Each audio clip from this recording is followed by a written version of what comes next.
যুক্তরাষ্ট্র বাড়তি শুল্ক আরোপের ঘোষণা দেওয়ার পর থেকে রাশিয়া ও চীনের সঙ্গে সম্পর্ক আরও জোরদারের চেষ্টা করছে ভারত।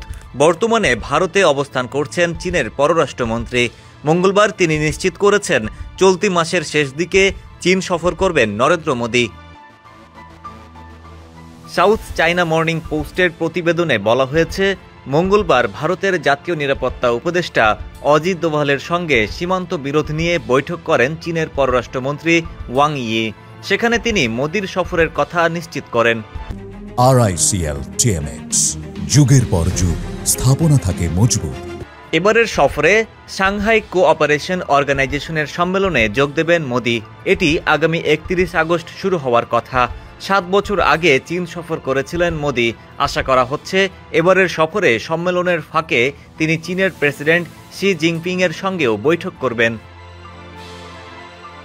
এদিকে ভারতীয় টেলিগ্রাফ অনলাইনের প্রতিবেদনে বলা হয়েছে, মঙ্গলবার 3 দিনের সফরে রাশিয়ার উদ্দেশ্যে রওনা হয়েছেন পররাষ্ট্রমন্ত্রী এস জয়শঙ্কর। এই সফরের লক্ষ্য দুই দেশের মধ্যকার কৌশলগত অংশীদারত্ব আরও জোরদার করা। পররাষ্ট্র মন্ত্রণালয় বিবৃতিতে জানিয়েছে, জয়শঙ্কর রাশিয়ার পররাষ্ট্রমন্ত্রী সের্গে ল্যাভরভের সঙ্গে বৈঠক করবেন, যেখানে ইউক্রেন যুদ্ধ এবং ভারতের বিরুদ্ধে ট্রাম্প প্রশাসনের সাম্প্রতিক পদক্ষেপগুলো নিয়ে আলোচনা হবে।